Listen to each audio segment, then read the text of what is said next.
She gone? What? My mom. She leave yet? Yeah. What time? My mom's a bitch! She make corn dogs? I think. You check the answer machine? My manager called? Hey, Bumpy.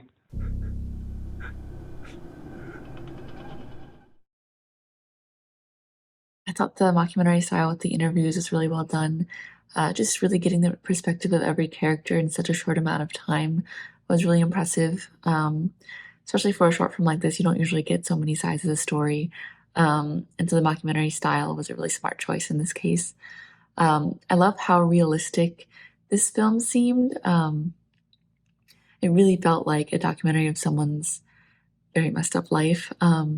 The set design was really realistic. The grime, layers of grime, the cats, everything. The acting was really well done. Very realistic acting, and just the graininess of the film. It all gave that effect to. Did a really great job of bringing that effect to the screen. So there was definitely some dark humor in this film as well. That there's already something inherently scary about clowns. So to do a documentary where this clown that you're interviewing is like weird and off, like it's fitting, and it makes it so much scarier. So I think that was from a storytelling perspective and like a horror genre perspective, like it makes so much sense and it was so smart. And it was done really well too. It was just really it was really interesting. It was a really smart way to go across clowns and horror, mockumentary and horror, and putting them together and like watching it all fall apart and like get worse. It was like, it's just really smart. It was just really smart and really entertaining to watch and shot really well and very believable. Just overall, just a really stellar piece. The music that's the music that is in the short that is accompanying us from the start to finish, I think it was pretty thrilling and also pretty chilling at the same time, but chilling in a sense like it gave me the chills. There was great acting, and the direction is static, but it's good. I mean, it's always on the subject, and it always manages to catch details that the eye wouldn't catch otherwise. It was definitely it gave like Joker vibes, like Todd Phillips Joker, where it's like a guy down on his luck, you know, that's not the best of what society has to offer. That runs around in clown makeup and is kind of messed up in the head. And it worked for Joker and it works here, you know. I thought the main actor was really good. He really stood out and really brought the house down, to be honest. Mainly in the sense that one of the things about documentaries is the fact that sometimes when it comes to telling these stories, you enter a world you've never been a part of before.